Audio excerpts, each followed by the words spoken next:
안녕하세요. 반갑습니다.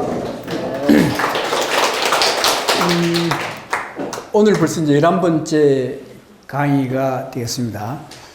전번 시간까지는 좀 관념적이고 추상적인 강의를 했습니다. 근데 오늘부터는 실질적인 해설사 관련되는 강의를 하겠습니다. 근데 이제 여러분들 해설하신 분들도 계시죠, 그죠? 뭐 해설하신 분들이야 뭐 이런 강의가 별도로 필요 없겠지만은 처음 해설 아직 한 번도 안 해보신 분들의 경우에는 많이 안다 그래서 해설할 수 있느냐? 그게 잘 안 돼요. 해설이 안 되더라고요, 이게. 그럼 어떻게 해야 해설이 되는가 하면은 해설할 내용을 외워야 해설이 돼요. 그래서 해설할 내용이 있느냐? 지금까지는 경주신이 해설할 내용이 없죠, 그죠? 없었습니다. 그래서 내가 다른 데서 아무리 구해봐도 내가 하기 싫어가지고 구해봐도 안 되더라고요, 이게. 그래서 할 수 없이 제가 대충 만들어 놓은 게 있어요. 그게 한 60페이지 정도 되는데 그걸 다 외우시면은 해설이 가능해요. 문제는 해설이 가능한데 오늘 다 외웠다 하더라도 내일 아침 되면 다 잊어버립니다. 그래서 원래 어떻게 하는가 하면은 일단 한번 외워놔요. 외워놓고 난 뒤에 잊어버리죠? 잊어버리니까 만약에 오늘 해설한다 그러면은 오늘 아침에 다시 읽어봐서 외워야 됩니다. 전부 다 그렇게 해요. 저도 해설을 상당히 오랫동안 했지만은 답사 가는 날, 그날 아침에 다시 외워요. 다시 외우고, 그 다음에 강의할 때도, 이런 강의 할 때도 아침에 다시 한번 봅니다. 그래야 강의가 되고 해설이 돼요. 그런 점을 이해하시고, 그렇게 해 주시면 되겠습니다. 그 다음에 실제 한번 앞에 서 봐야 됩니다. 처음 서면은 다리가 벌벌 떨려가지고 말이 안 나와요. 그래서 한번 앞에 서야 되는데 그 기회가 언젠가 하면 1월 19일 날 강의가 끝나요. 강의가 끝나는 날 여기에 한번 서야 됩니다. 한번 서야 돼요. 서서 한번 해설을 해야 되는데 읽으면 안 돼요. 외워야 됩니다. 외워야 되는데 문제는 그걸 다 하라 그러면 안 되죠. 안 되니까 5분 정도만 외워서 여기 앞에서 한번 해설하면은 고칠 게 있으면 고쳐주고 이렇게 해 드릴 겁니다. 근데 이제 그 많은 것 중에 내가 집어서 하는 게 아니고 당신은 요 부분만 외우세요, 요 부분만 외우세요 이렇게 할 거예요. 그러니까 외우는 거는 그렇게 어렵지 않아요. 근데 문제는 처음 5분 하는 게 가장 중요해요. 처음 5분 잘 하면은 다음에 무조건 잘 할 수가 있습니다. 처음 대충 해서 잘 못하면요, 다음에 안 돼요. 그러니까 처음 할 때 잘해야 돼요.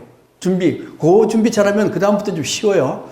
그렇게 하는데 순서는 나이 적은 순서부터 하겠습니다.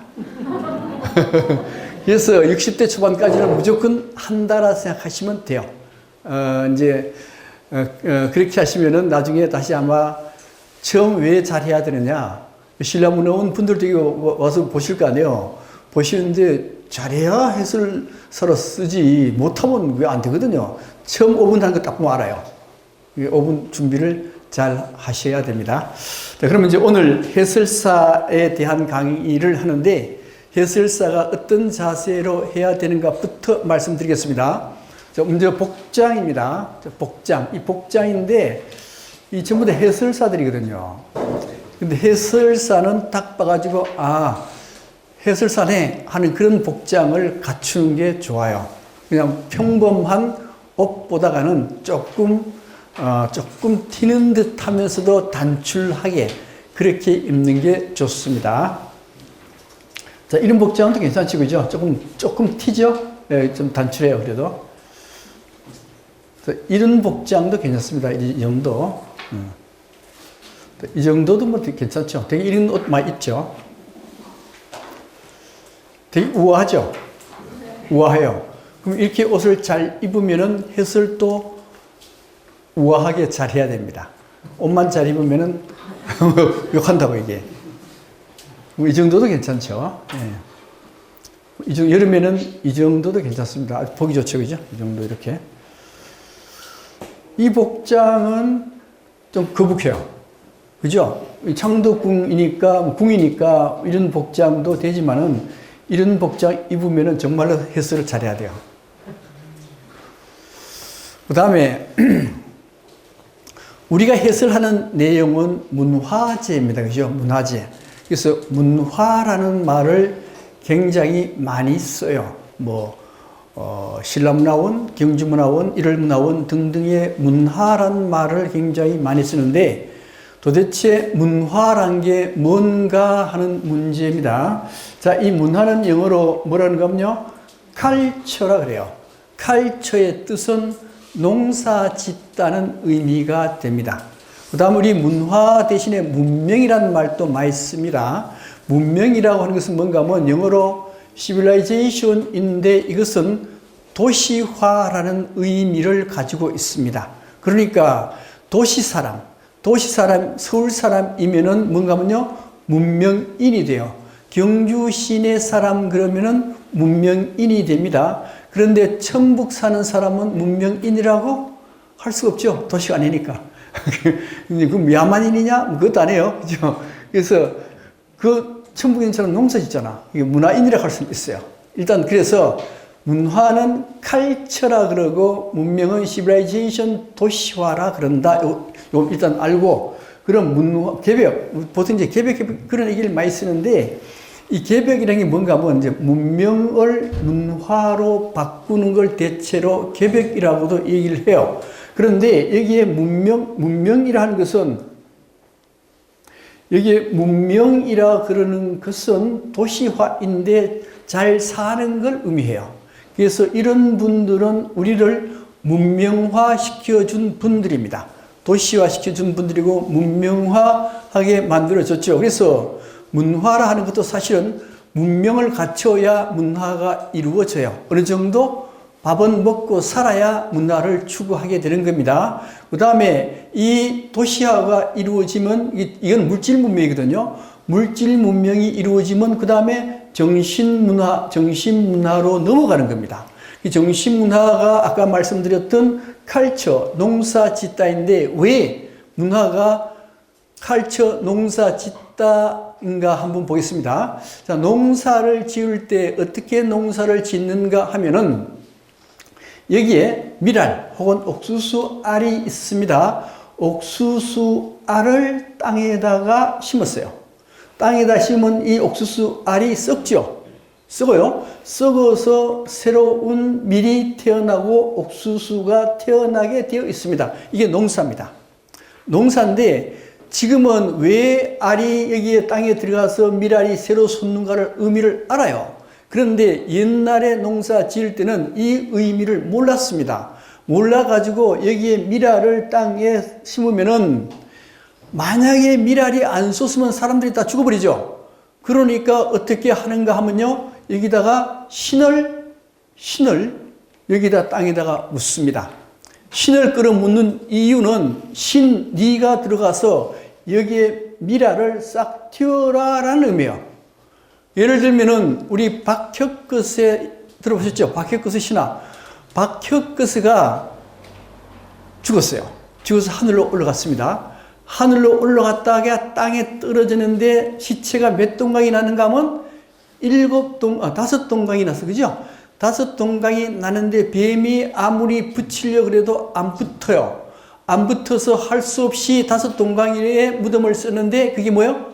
오릉이 되는 겁니다. 오릉이 되는데 이게 이 문화라는 거하고 어떤 관계가 있는 거냐 하는 건데 어떤 관계가 있는가 하면은 여기에 오곡의 씨를 뿌렸습니다. 오곡의 씨를 뿌렸는데 씨가 솟을지 안 솟을지 모르니 박혁거세 당신 이미 저 하늘에 올라가서 신이 됐지 않느냐. 그래서 당신이 신이 됐으니까 이 신이 당신이 이 속에 들어가서 오곡을 싹을 틔워라. 그래서 5동강이야.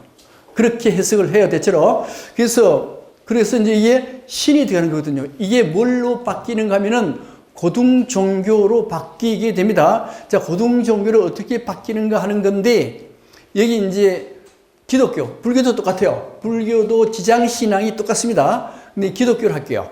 기독교를 보게 되면은 인간은 원죄를 지었습니다. 그죠? 원죄를 지었다는 걸 뭘로 이제 다르게 해석하는가 하면 미라를 땅에 심었다. 미라 죽었죠. 죽은 거죠. 미리 땅에 죽어요. 원죄 죽었어요.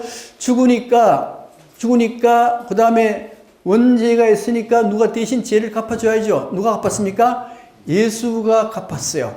예수가 땅에 들어갔습니다. 왜 들어갔어요? 아까 신이 미라를 속게 하기 위해서. 그런데 예수가 미랄이 부활했어요. 부활했는데 이걸 기독교에서 누가 부활했는가 하면 예수가 부활했답니다.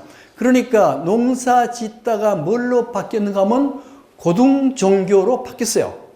똑같이 불교에도 똑같습니다. 불교의 지장보살 아시죠?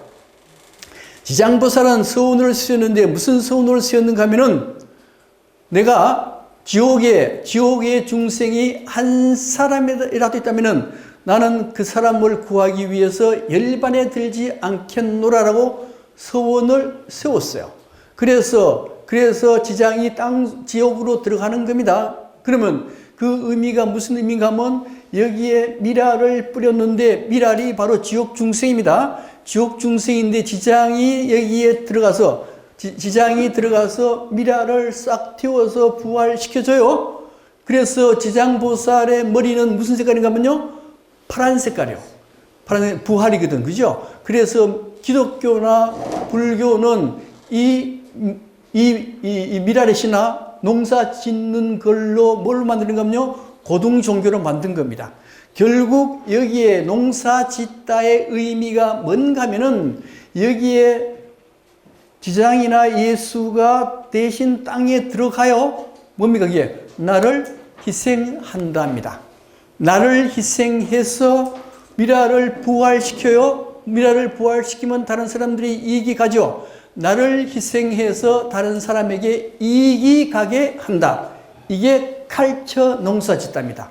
그러니까 신라문화원이든 일월문화원이든 경주문화원이든 문화란 말이 들어가게 되면은 나를 희생해서 다른 사람을 이익되게 한답니다. 자, 이게 문화예요. 문화.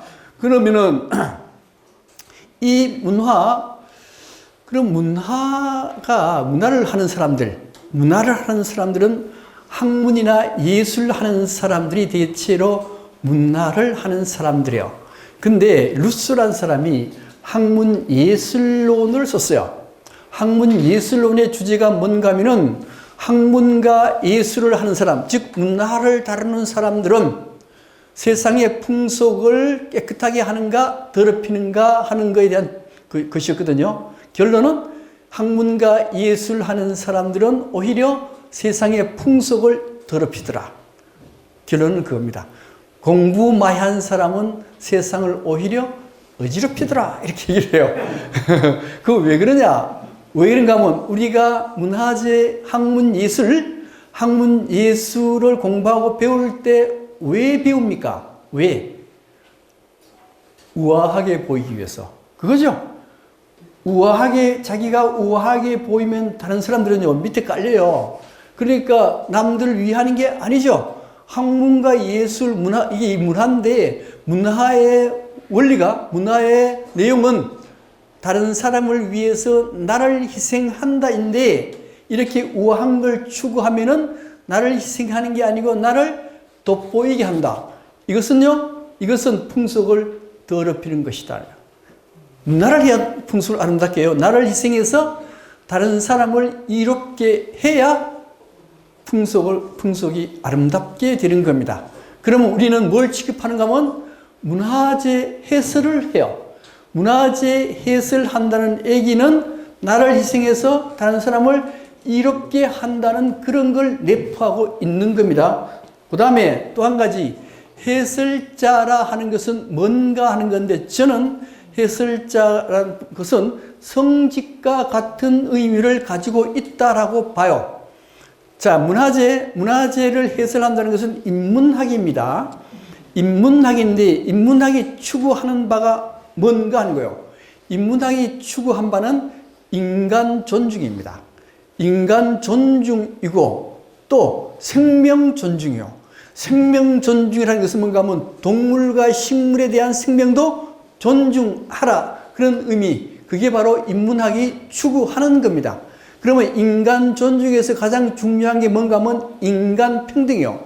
인간 평등에서 더 중요한 것은 소외된 사람들, 이 소외된 사람들을 소외되지 않게 만들어주는 것도 어떻게 보면은 인간 존중이 될 수가 있습니다. 그래서 만약에 여러분들이 해설을 할 때는 모든 인문학을 할 때는 그 목적이 뭔가 하면요. 다른 사람의 행동의 변화를 가지고 와야 돼요. 행동의 변화를 가지고 오지 않을 내용을 앞에서 얘기하면 안 되는 겁니다. 인문학에서는요. 행동의 변화가 도대체 뭐냐? 그게 뭔가 하면은 다른 사람을 위해서 나를 희생한다라는 그런 행동의 변화를 가지고 올 때 그때 인문학 강의를 하는 것이고 문화재를 해설하는 겁니다. 그러니까 만약에 여러분들이 해설한다 했을 때 그 해설의 내용이 다른 사람의 행동의 변화를 반드시 가지고 와야 돼요. 가지고 오지 않으면은 할 필요가 없습니다. 그런데 문제는 그렇게 하려고 그러면 어떻게 해야 되는가 하면 성직이라는 게 도대체 뭐냐? 이 성직이라고 하는 것은 신부님이나 목사님이나 스님이요. 신부님이나 목사님이나 스님들이 우리한테 뭐라 그래요? 이래라 저래라 이렇게만 얘기하잖아요. 그죠? 요새 시대는요. 권위를 가지고 우리한테 이래라 저래라 그러면 절대 들어먹지 않습니다. 그래서 만약에 여러분들이 해설한답시고 신부님이나 목사님이나 스님처럼 그런 걸 해야 되겠지만은 직접적으로 그런 얘기를 하면 안 돼요. 안 되고 문화재가 바로 그런 의미를 내포하고 있습니다라고 해야 돼요. 무슨 얘기 아시겠죠? 해설하는 사람이 이래라 저래라 하면 안 된다 이거요. 안 되고 문화재 그 내용이 그런 겁니다라고 듣는 사람들로 하여금 감동을 줄 때 그때 그 사람의 행동이 바뀌어질 수가 있습니다. 근데 말은 그렇게 하지만 사실은 사람들은 해설사가 그 말을 한다 그래서 행동의 변화가 오느냐? 조금 와요. 조금 오는데 사실 그 사람들은 말을 가지고 행동 변화를 일으킨 게 아니고 얘기를 하는 사람의 행동을 보고 변화를 일으켜요. 그러면 행동 변화할 때 그러면 어떤 해설사가 어떤 행동을 해야 되느냐? 희생적인 모습을 보여야 됩니다. 희생적인 모습을 안 보이면서 말만 그럴듯하게 하면은 하나마나 예를 들면은 7, 8월에 아주 더워요. 아주 더운데 그늘이 이렇게 있는데 해설사가 더우니까 그늘에 가.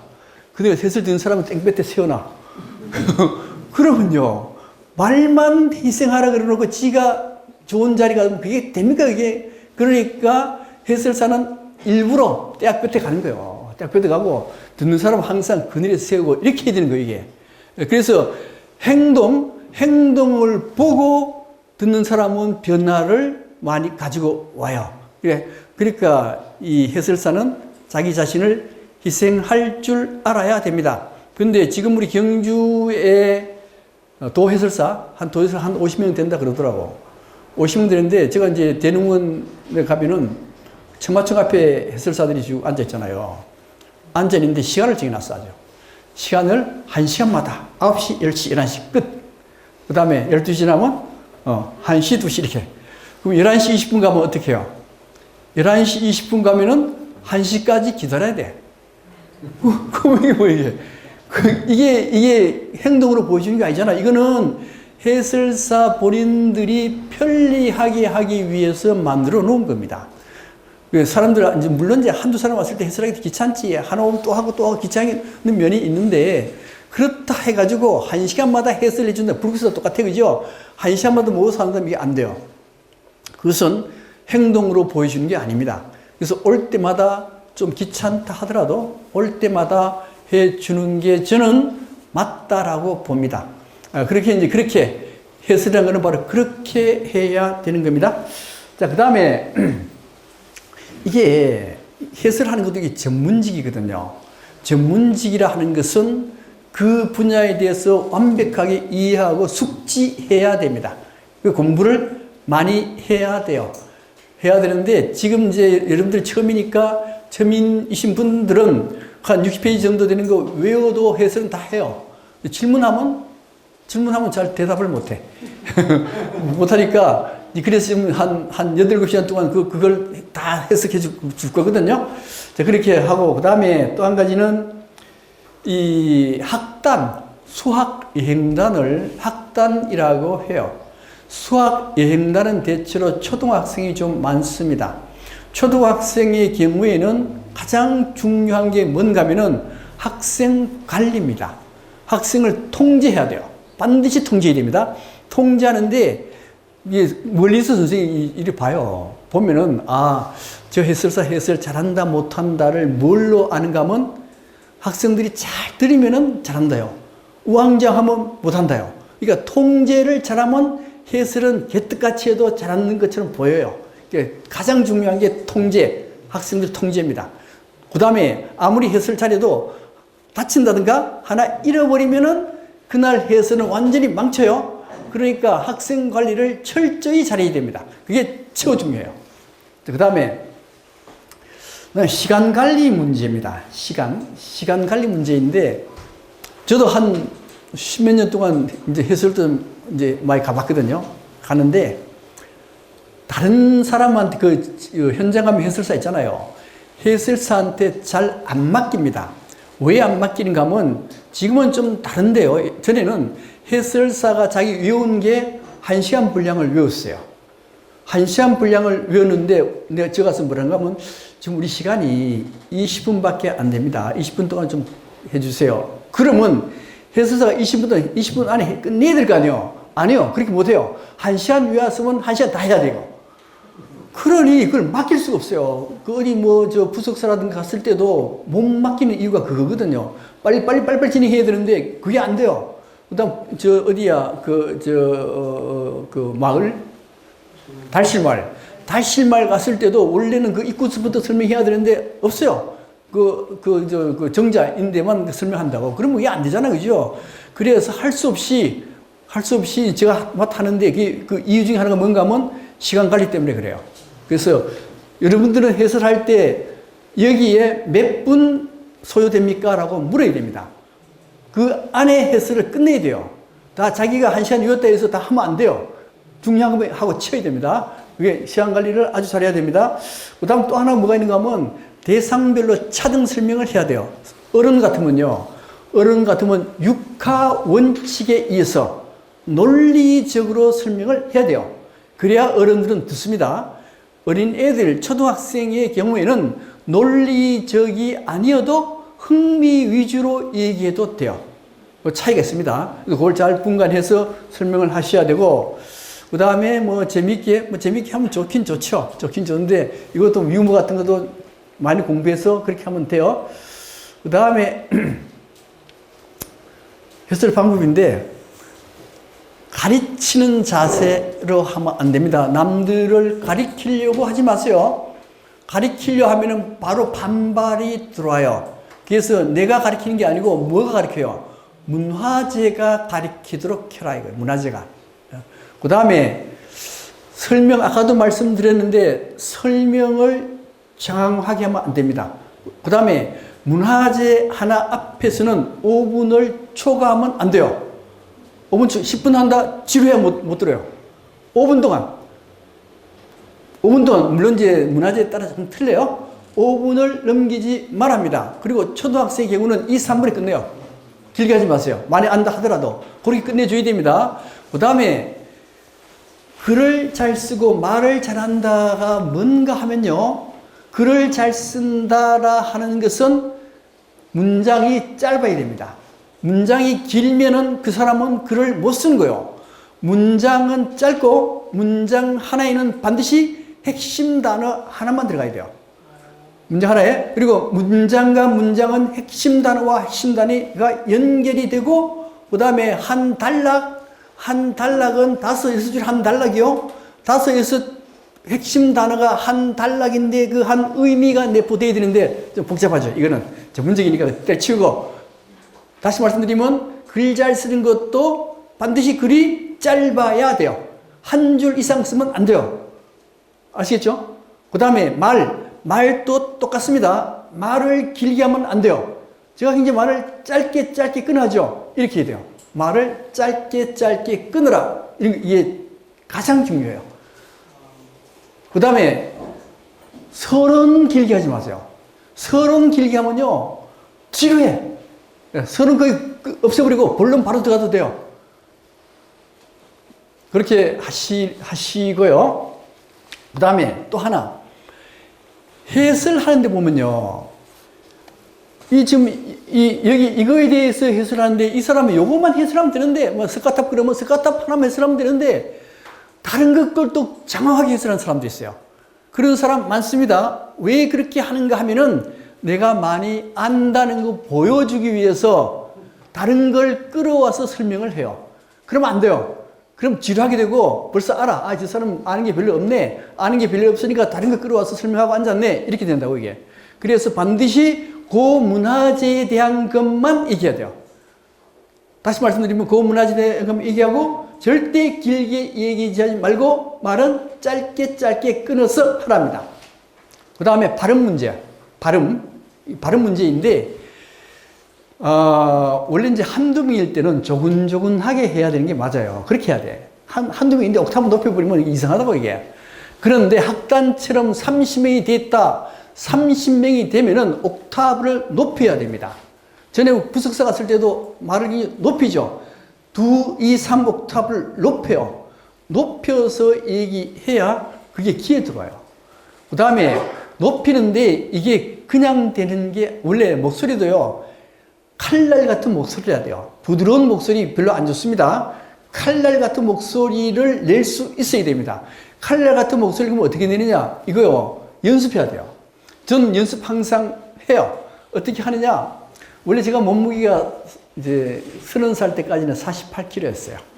그래서 몸이 약하면요. 목소리가 잘 안 나와요. 지금은 66kg인데 이게 그러면 어떻게 해야 돼요? 그러면은 목을 틔워야 됩니다. 목을 틔워야 되는데 목을 틔울 때 어떻게 틔우는가 하면은 한 20분 동안 고함을 지르면 목성이 틔워져요. 우리 음악 노래 부를 때 발성 연습하잖아요. 그게 뭔가 하면 목소리를 틔우는 연습이에요. 그렇게 해줘야 됩니다. 또 하나, 나이가 들면은 혀가 잘 안 돌아가, 이게. 저도 3년 전에 이게 뭘 좋아했는가 하면 바카스 원비 이런 걸 참 좋아했어요. 그래서 그 아침에 바카스 한 병 탁 맞고 원병 마시면은 피곤한 게 싹 없어지고 공부도 잘 되고 책도 잘 봐요. 근데 이게 문제는 이걸 자꾸 마시니까 혀가 좀 굳어지는 느낌이 있어요. 혀가. 그래서 일단 딱 끊어버렸습니다. 딱 끊고, 그 다음 나이 들면 또 이게 굳어져요, 조금. 그래서 이걸 항상 말하는 연습을 해야 돼요. 그래야 말이 잘 나와요. 예. 지금 저는 정상으로 말은 하잖아요, 그죠? 예. 그렇게 연습해야 되고, 때때로 발성 연습을, 고함을 지르는 연습을 해야 말에 날이 있습니다. 말에 날이 있어야 분명하게 들려요. 이런 것도 연습해야 돼요. 이 해설사 하려면 별짓 다 해야 됩니다. 자, 그다음 이제 지금부터 뭘 하는가 하면은 경주에 문화재가 굉장히 많습니다. 문화재가 많은데 여기에 나오는 이 내용은 무슨 내용인가 하면은 학단, 수학 여행단이 왔을 때 반드시 해설해야 되는 문화재들만 골라놨어요. 나머지는 어디 있느냐? 나머지는 여러분들한테 USB에 녹화된 거 있죠? 그 복사한 거. 거기에 다 들어있어요. 그거는 내용이 양이 많아, 굉장히 많아요. 뭐 이게 답사 자료 보면 눌러보면 또 한 100페이지, 100페이지 나온 거거든요. 그래서 그 내용 안에 있으니까 그것은 개인적으로 공부를 하시고, 그거는 일반인들 답사 왔을 때, 그때 그 내용들이 필요해요. 그 다음 학단은 이것만 하면 돼요. 이것만 하면 돼요. 그 다음에 친척이 놀러 왔어요. 친척이 놀러 왔으면 경주 살면은 설명도 좀 해줄 수 있어야죠. 설명해 주는데 그것은 이 내용이면 충분해요. 충분합니다. 먼저 그러면 경주에 대한 것부터 말씀드리겠습니다. 경주라고 하는 것은 육부촌장이 하늘에서 내려와서 나중에 있는 알을 보고 알을 왕으로 모셨으니 그 알이 헷것을 왕으로 모셨습니다. 그래서 신라가 시작이 돼요. 근데 흥강왕 때 흥강왕 때 얼마요? 17만 8,900호가 있었다라고 하는데, 그럼 인구로 치면 얼마쯤 돼요? 100만 명 정도 돼요. 100만. 100만이면 좀 많아요. 그 당시 장안이 100만인데 신라 서울 서라벌이 100만이라 그러면 좀 많은 듯해요. 근데 실제 아마 이게 호수가 아니고 인구가 아닌가? 인구라면은 적중해요. 인구라면은 어쨌든 17만 약 9,000호인데 여기에 집들이 전부 다 뭘로 되어 있는가 하면 기와집으로 되어 있고 밥을 할 때는 뭘로 해요? 수치로 밥을 했다. 이렇게 나와. 이렇게 나오는데요. 그렇게 하면은 이 신라가 망하겠어요? 흥하겠어요? 100% 망합니다. 왜 100% 망하는가 하면은 이 여기에 나무집을 짓고 수치로 밥을 하려 그러면은 주위에 있는 산의 나무를 다 베어야 돼요. 에너지 문제죠. 지금도 에너지 문제가 심각한데 이렇게 하면 에너지 문제가 반드시 생기고 에너지 문제 때문에 온 산들이 헐벗게 됩니다. 헐벗게 되면 반드시 일어나는 게 뭔가 하면 가뭄과 홍수가 반드시 일어나게 돼요. 그럼 나라 망해요. 그래서 항상 나라가 잘 살다가 망하는 이유가 뭐냐? 에너지 문제입니다. 에너지 문제를 해결 못해요. 그러면 망해요. 흥했다가 망했다가 흥했다가 망했다는 이유, 에너지 문제. 이렇게 해서 이제 그 흥강왕 때부터 나라가 망하기 시작해요. 망하기 시작해서 언제 끝나는가 하면 경순왕 때 망하게 됩니다. 자, 경순왕이 어디로 왔는가 하면은 지금의 경순왕이 월지에서 누구를 부르는가 하면 태조 왕건을 불러서 항복을 했어요. 그냥 싸우지도 않고 신라를 고려한테 갖다 바쳤습니다. 갖다 바치는데 그 전에 경주시의 이름은 뭐였는가 하면 뭐였어요? 월성 아니면 서라벌이었을 겁니다. 월성 아니면 서라벌이었는데 이 월성을 왕건한테 갖다 바치니까 왕건이 굉장히 좋아했죠. 그죠? 좋아해서 좋아할 경자를 붙여가지고 좋아할 고을 경주라는 이름을 줬습니다. 그러니까 경주라는 이름은 별로 좋지 않은 이름이죠. 항복해가지고 받은 이름이 경주예요. 그렇기 때문에 경주란 이름은 결코 좋은 이름이 못 됩니다. 그래서 월성이라는 이름이 차라리 좋지 않나 그런 생각이 들어요. 그런데 그래서 이제 성씨 중에서도 월성손씨가 있는데 왜 경주손씨를 안 쓰고 월성손씨를 쓰느냐 하는 문제인데 경주가 별로 좋은 이름이 아니기 때문에 그래요. 저도 경주이가거든요. 경주이가인데 여기 이병철 씨는 월성이 씨라고 그러더라고. 그래서 야, 경주이가가 월성씨 틀리니까 처음에 그렇게 생각했는데 그 왜 그렇게 썼는가 하면 경주라는 이름이 별로 탐탁치 못하기 때문에 우리는 그 판은 경주라 안 쓰고 월성이라 쓰겠노라 이렇게 해서 월성이시요. 이제 이병철 씨 그쪽은. 그래서 월성이 사실은 꽤 괜찮은 이름이고 포항은 뭐예요? 포항은 영일, 해를 맞아들이는 거. 경주는 월성, 달. 이게 더 낫죠. 포항도요. 포항이라는 이름이 별로 안 좋습니다. 원래 영일이 훨씬 더 좋은 이름이에요. 일단 이제 그래서 뭐 경주를 했으니까 경주를 쓸 수밖에 없죠. 그다음에 그래서 이 고려조 때는 이제 월성을 경순한테 주고 네 시급을 해라. 그 이름은 경주로 할게 이렇게 한 거죠. 조선조 때는 경상도에는 자도와 우도가 있습니다. 경상자도가 어딘가 하면 경주, 우도는 어딘가 하면 어디요? 상주. 이렇게 서울시를 바라봤을 때 상주가 이렇게 오른쪽이거든요. 경주 왼쪽이고 자도, 우도 이렇게 됐어요.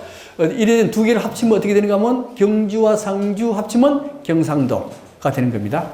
그 다음 현재 경주의 인구가 얼마냐 하는 문제인데 올 9월 달에 25만 명. 간당간당해요.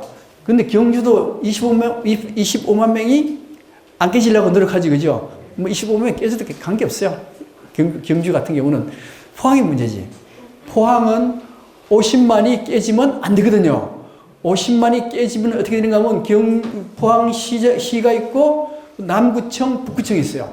그런데 만약에 50만이 깨지면 남구청, 북구청이 없어집니다. 구청이 없어져요. 경찰서 2개 있는데 경찰서도 하나로 돼요. 그러면 그 사람들도 직장 잃어버리고 다 떠나버리면 인구도 줄어들 거 아니에요. 그죠? 그래서 포항은 50만 깨지면 안 되는데 깨져버렸어요. 49만 명, 49만 얼마나 됐습니다. 여기에 1년인가 2년간 유예 기간 끝나서도 안 되면 그게 없어져 버린 거예요. 경제는 25만 깨져도 아무 문제 없습니다. 근데 문제는 자꾸만 줄어들어야 돼요. 자꾸만 줄어듭니다. 그래서 이 인구가 줄어들면요, 어떤 경제 정책을 써도 효과가 없어요. 일본 그렇지, 그죠? 일본은 자꾸만 인구가 줄어들기 때문에 어떤 경제 정책을 써도 안 돼요. 유럽도 인구가 점점 많이 줄어들기 때문에 어떤 경제 정책을 써도 안 됩니다. 경주 같은 경우에도 인구가 점점 줄어들면은 어떤 정책을 써도 안 돼요. 그런 인구가 굉장히 중요한 문제이기도 합니다. 그 다음에 우리 이제 되게 학단 해설이니까 학단 해설하기 위해서는 숙소에서부터 출발해야 돼요. 그래서 옛날에는 불국사 앞에 숙소가 굉장히 많았는데 세월호 이후에는 그만 학단이 잘 안 오니까 불국사 앞에 숙소가 많이 축소가 됐어요. 축소됐습니다. 근데 그럼 어딘가 보문단지 안에 숙소가 많습니다. 어쨌든 불국사에서부터 출발한다 생각하고 불국사로 이제 학당 해설을 하려면 가야 돼요. 가가지고 버스에 타고 이렇게 와서 보문단지로 오게 됩니다. 보문단지로 오게 되는데 보문이라는 이름은 여기만 있는 게 아니고요. 서울 가도 있습니다. 서울대 보문동 쪽에 내 고등학교 거기서 다녔거든요. 경동고등학교라고 그래가지고 거기에 이제 어디 있는가 하면 신설동에서 성북구청 쭉 올라가면 거기에 가다가 한 1km쯤 가면 거기 보문동이 있어요. 보문동 있습니다. 예천가도 보문동이 있어요. 보문이라는 게 있고 그 다음에 강화도에 성모도 가면 그 보문사가 있어요. 예. 그 보문이라는 이름이 굉장히 흔하게 많습니다. 근데 여기에 경주에 보문단지가 붙은 이유는 뭔가 하면, 진평이 있고, 요 근방에 보문사터가 있었어요.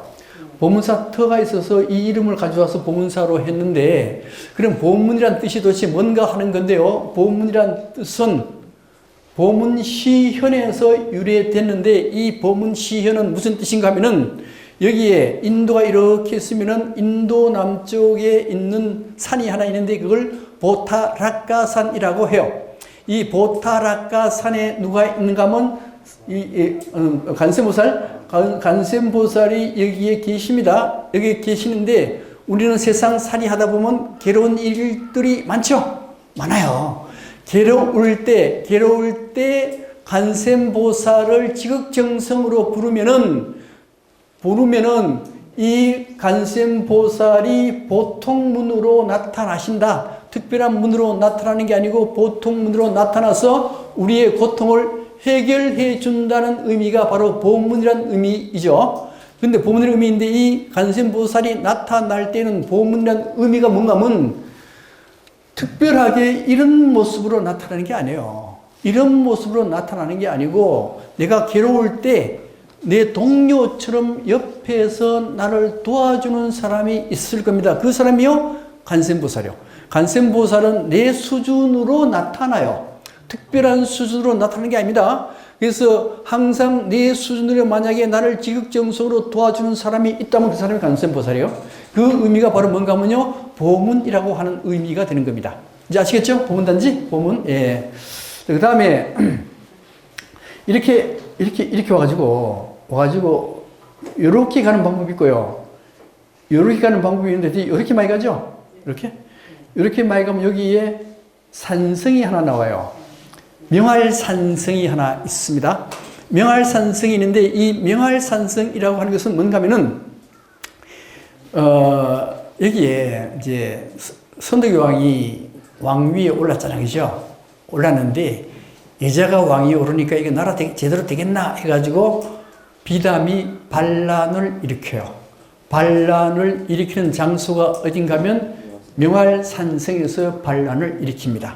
반란을 일으키고 선덕여왕과 김춘추, 김유신은 어디에 진을 쳤는가 하면은 월성에 진을 쳤어요. 이쯤 되겠지. 어디 되겠지? 이쯤. 반월성 어디 있어요?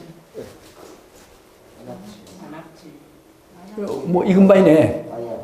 네모랑, 여기에 진을 쳤어요. 진을 쳤는데, 갑자기 별똥별이 탁 떨어졌어요. 어디로 떨어졌는가 하면, 이 반월성 쪽으로 별똥별이 떨어졌어요.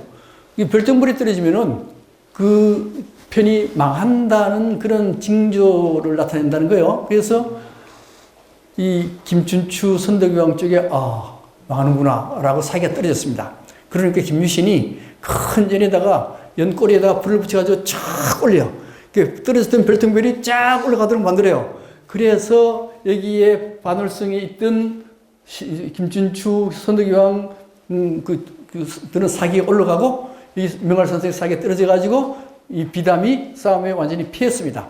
싸움에 완전히 피하니까 이 명할산성에 있던 돌들을 가지고 와가지고 어디에 쓰는가 하면은 월지 같은 데 막 써요. 그때 써가지고 이 명할산성이 다 폐허가 됐습니다. 폐허가 됐는데 요새는 좀 보완했죠? 보완해서 이렇게 만들어놨어요. 이렇게 만들어놨어요. 그 다음에 헌도왕릉, 명할산성 지나면은 헌도왕 쪽으로 가요. 헌도왕 쪽으로 가는데 요 헌도왕릉 어떤 왕릉인가 하면은 자, 해공왕부터 시작해요. 36대 해공왕 반란이 일어나는 사이에 죽었습니다. 죽고 난 뒤에 무일왕계 세력이 다 없어지고 그 다음에 내무랑 계열이 드디어 등장했으니 선덕왕, 원성왕의 손자 소성왕, 애장왕 이렇게 나가는데 요 조카인 애장왕을 죽이고 지가 왕된 사람이 헌덕왕이요. 그 다음에 흥덕왕이고 자 여기 요 헌덕왕 이제 헌덕왕입니다. 헌덕왕이 826년에 죽었어요. 죽고 난 뒤에 무덤을 썼으니 이 무덤이 헌덕왕릉이라고 하는 겁니다. 자, 그 다음에 헌덕왕 다음에 조금 더 지나가면 뭐가 있는가 하면 탈해왕릉이 나와요. 탈해왕릉? 예. 탈해왕릉이 나오는데 이걸 어떻게 해서 정해졌는가 하면은 17세기, 18세기가 되면 족보를 만들어요. 족보를 만들 때 자기 조상의 무덤이 어디 있는가를 정해야 됩니다. 정해야 되는데 그때까지 왕릉이 누구인지 잘 정해지지 않은 게 많았습니다. 그래서 어떻게 하는가 하면 남산을 중심으로 해가지고 기점을 해가지고 남산의 서남쪽은 박씨왕릉, 동남쪽은 김씨왕릉. 근데 박씨왕릉은 별 볼 일이 없어요. 별로 좋은 왕릉이 없어요. 근데 나머지 이제 김씨왕릉은 좋은 게 많죠. 근데 문제는 석씨왕도 8명이나 되는데 왕릉이 하나도 없네. 하나도 없어가지고 억지로 찾아가지고 하나 만들었어요. 그 만드는 게 바로 지금 여기 보면 탈해왕릉인데 탈해왕릉의 크기가 작죠? 작아요. 근데 작은데 문제가 또 하나 있어요. 이게 나중에 도굴이 됐습니다. 도굴이 됐는데 도굴 됐을 때 가보니까 이 왕릉의 내부 구조가 뭔가 하면요. 굴식 돌방무덤, 횡열식 석실매요. 굴식 돌방무덤은 언제부터 나타나는가 하면 6세기 후반 이후에 나타나요. 근데 탈해는 1세기, 2세기 사람 아니요. 틀리잖아. 틀리니까 이거 탈해왕릉이 아니죠. 근데 석실을 봐서는 이 탈해왕릉 아니면 큰일 나 이거요. 억지로 찾아나가서 여기 와서 만날 제사 지내고 단합하는데 무덤 많이 이러면 어떻게 해요? 그래서 석시들이 뭐라 하는가 하면은 원래 1, 2세기 때는 왕릉이 있었는데 나중에 6, 7세기 돼가지고 왕릉을 개조했다. 예. 굴식 돌방무덤으로 개조했다. 이렇게 진짜 같아요? 가짜 같아요? 가짜 가능성이 많아요. 많아도 실제 후손으로 봐서는 진짜 가짜가 중요한 게 아닙니다. 중요한 게 아니고 이 무덤을 매개해가지고 서로 단합하면 돼요. 그게 중요한 거죠. 그러니까 진짜든 가짜든 그 중요한 거 아니다. 우리는 생각하기 진짜로 생각한다. 그리고 우리 여기서 제사 지내겠다. 이렇게 된 거예요. 이게. 그 다음에 원래 승신전은 탈해집이 원래 어디였어요? 탈해집. 반월성이지, 반월성. 반월성 뺐었잖아, 그죠? 호공집을 탈해가 깼어가지고 뺏은 거예요. 그래서 원래 이 숭신전이 원래 어디 있었는가 하면은 반월성이 있었어요. 반월성이 있는 걸 반월성 정비하면서 이쪽으로 옮긴 겁니다. 그 다음에 소금강산과 표암이요. 소금강산과 표암인데 이게 금강산이면 금강산이지 왜 소자를 붙였냐 하는 문제인데 원래 금강산이라는 이름을 붙였어요. 금강산의 금강이라는 뜻은 뭔가 하면 금강은 돌 중에서 가장 단단한 돌 금강석이요. 금강석인데 만약에 사람 중에 가장 단단한 게 뭐냐? 지혜라는 겁니다. 지혜. 그래서 금강을 불교에서는 지혜라고 합니다. 지혜를 금강이라는 거예요. 그래서 금강이라는 것은 불교 용어가 되는 겁니다. 그래서 이 금강산으로 정했는데 언젠가 저 강원도 위에 걸 금강산이라고 정해버리니까 경주분들이 알아서 그냥 소자 붙여가지고 소금강산으로 만들었어요. 그 소 붙이지 말지 말아 붙여. 그 다음에 표암인데 이 표가 박표입니다. 박바위요. 예. 박바위인데 왜 박바위냐? 밝다는 뜻입니다. 밝음의 상징. 우리 신앙은 태양을 숭배하는 신앙을 가지고 있잖아요. 그죠? 밝음을 숭배하는 신앙. 그래서 여기에 박바위란 뜻이고, 박바위에서 어떤 일이 벌어졌는가 하면은 경주시, 알평공이 하늘에서 소금강산으로 내려와요. 그래서 경주 이시에 여기에 고향이 어딘가 하면 바로 표암이라는 데입니다. 표암이라는 데인데, 이 경주 이시, 저도 경주 이가인데, 경주 이가는 꽤 유명한 사람이 있습니다. 이병철 씨가 월성 이시. 그 다음에 이명박 대통령, 거기도 경주 이시, 이가. 그 다음에 이재명 씨도 경주 이가 등등 많습니다. 그래서 이제 여기 이제 제시를 만들었는데 이 제시는 이병철 씨가 만들어줬어요. 그 다음에 이명박 대통령 때 이쪽 올라가는 길을 정비했어요. 예, 그렇게 하는 겁니다. 근데 이제 이게 남산이 경주분들의 얘기를 들으면 역행하는 산이라고 얘기를 해요. 그런 얘기 하시죠? 못 들어봤습니까? 역행하는 산이라고 그래서 여기 때처럼 여기를 뭐 안 보이게 했다는 얘기도 있어요. 그 다음에 사형장이 시신 태우는 여기 있죠. 화장장 이쪽에 화장 옛날에 있었죠. 여기 조금 이쪽에 그 사이에 있었죠, 그죠? 그래서 아마 좋지. 화장장. 그런 게 있어서 아마 그런 의미가 내포되어 있지 않나 그런 생각이 듭니다. 분황사입니다. 경주 시내에서 신라시대 사찰은 분황사밖에 없습니다. 그죠? 네, 분황사. 이제 분황사 그러면 이게 모전석 탑이 가장 중요해요. 자, 분황사 설명하기 전에 진평왕 중심으로 가계를 한번 보겠습니다. 원래 이제 법흥왕의 딸 지소부인과 입종 갈문왕에 의해서 태어난 사람이 진흥왕이고, 진흥왕의 장남이 동윤태자고, 그 다음에 둘째가 금윤태자입니다. 그런데 이 동윤태자가 자기의 계모하고 바람이 났어요. 바람이 나가지고 담을 넘다가 걔한테 물려 죽었습니다. 물려 죽는 바람에 누가 왕위를 이어받았는가 하면 진지왕이 왕위를 이어받았어요. 이어받았는데 황음무도해서 4년 만에 폐위됩니다. 폐위되면서 누가 왕위에 올라가는가 하면은 진평왕이 왕위에 올라가요. 진평왕인데 이 진평왕의 이름은 정반왕입니다. 정반왕이라 하는 분은 인도의 누군가 하면 석가모니의 아버지가 정반왕이요. 석가모니의 어머니가 누군가 하면 마야 부인인데 진평왕의 부인이 마야 부인이고, 그 다음에 진평왕의 동생이 국반입니다. 국반은 석가모니의 삼촌이 국반이요. 그러면 진평왕하고 마야 부인 사이에 아들은 없고 딸이 둘 낳았으니 하나가 천명 부인이요, 하나는 선덕여왕입니다. 누가 언니입니까? 예? 누구요? 천명 부인이라고 하시는 분은 연수국을 열심히 본 분입니다. 그래서 삼구유사에서는 이 천명 부인이 언니로 나오고 선덕 여왕이 동생으로 나와요. 그래서 연석국에서도 천명이 언니로 나오고 선덕 여왕이 동생으로 나옵니다. 그 다음에 삼국사기에서는 선덕 여왕이 언니로 나오고 천명 부인이 동생으로 나와요. 바뀌었죠? 그러면 어느 것을 정통으로 삼는가 하면은 삼국사기를 정통으로 삼습니다. 그래서 진짜는 선덕 여왕이 언니고 천명 부인이 동생이에요.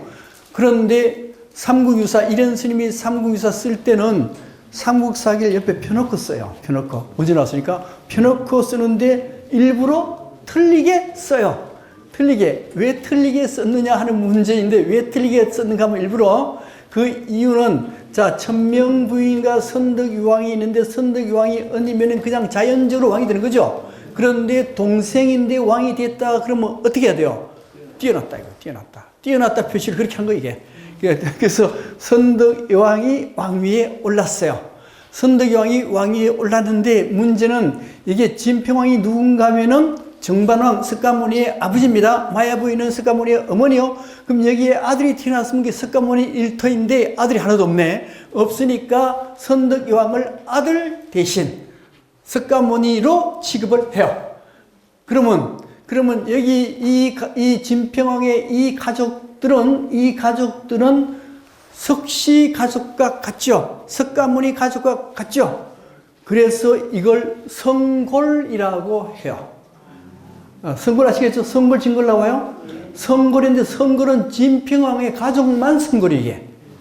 그 성씨가 무슨 성자냐? 성인 성자. 석가모니가 성인이니까 성인 성자 써가지고 성골이요, 그게. 진평왕의 가족들만 성골. 나머지는요? 진골. 이렇게 되는 거예요.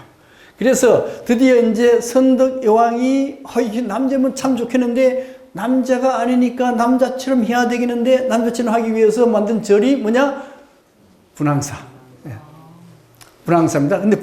근데 여기에 이제 이 사상이 무슨 사상인가 하면 왕즉불 사상이라고 하는 거예요. 이 왕이 곧 부처다 하는 건데, 예를 들면은 정반왕은 부처가 아니지만 진평왕은 정반왕으로서 부처는 아니지만 부처의 아버지이고, 그 다음에 선덕여왕은 어떻게 되는 거예요? 석가모니와 같이 봤죠? 그러니까 선덕여왕은 왕이면서 부처, 왕즉불 사상이라고 하는 거예요. 그걸 왕이 곧 부처면은 백성들이 말을 잘 듣죠, 그죠? 그렇게 하기 위해서 그렇게 하는 거예요. 근데 이게 이제 그것도 이런 걸 보면 알 수 있어요. 이게 어디 있어요? 동남산에 있죠? 동남산에 여기에 불상을 하나 새겼는데, 이렇게 생겼어요, 이렇게 생기는데, 이 석가모니 부처거든요? 석가모니 부처의 경우, 석가모니는 아리안족입니다. 아리안족은 바로 독일민족이요. 독일민족인데, 석가모니가 독일민족이기 때문에 코가 우뚝하고, 눈이 되고, 근데 여기에 이 분은 아리안족이 아니죠. 우리나라의 할머니쯤 돼. 이렇게 만들었어요. 이 석가모니라고 만들었는데 아마도 선덕 여왕을 모델로 하지 않았나라고 추정을 해요. 왜 그런가 하면은 이 불교가 중국으로 들어왔을 때 흉노 계통의 왕들은 왕즉불 사상을 도입해가지고 굴에다가 부처를 만들 때 황제의 얼굴로 만들어요. 그렇게 이미 있었거든요. 그러니까 이 왕즉불 사상의 의미가 바로 진평왕 가족에 반영이 됐다라고 보는 겁니다. 그래서 그러한 뒤에 분황사를 만들게 되는데, 이 분황사의 의미가 뭔가 하는 것이거든요. 여기에 분자는 이게 향기로울 분자고, 황은 황제입니다. 그래서 그렇게 해석하면은 향기로운 황제를 위한 사찰. 누구요? 선덕여왕을 위한 사찰이 되는 겁니다. 사찰이 되는데, 이게 연속국에 나왔던 선덕여왕이죠, 그죠? 이게 선덕여왕이고, 이 사람 누구요? 미실. 잘 많이 보셨네. 미실인데, 원래 선덕여왕이 왕위에 오를 때는 50대 이상이 돼요. 할머니입니다. 할머니. 근데 연습극에 할머니 나오면 인기가 없잖아. 그죠? 이렇게 새파란 처녀로 나와야 연습극 많이 보거든. 그죠? 그래서 이렇게 한 거예요. 예. 그 다음에 또 하나 설은 분이라 하는 것은 푼타리카에서 나왔다. 푼타리카에서 나왔다는 건데 푼타리카는 백년을 의미해요. 연꽃천, 청년, 홍년, 백년 이렇게 나눠지는데 원래 청년은 없습니다. 푸른 년은 없어요. 푸른 년은 없는데 수행 과정을 푸른 년으로 보자 이렇게 봐요.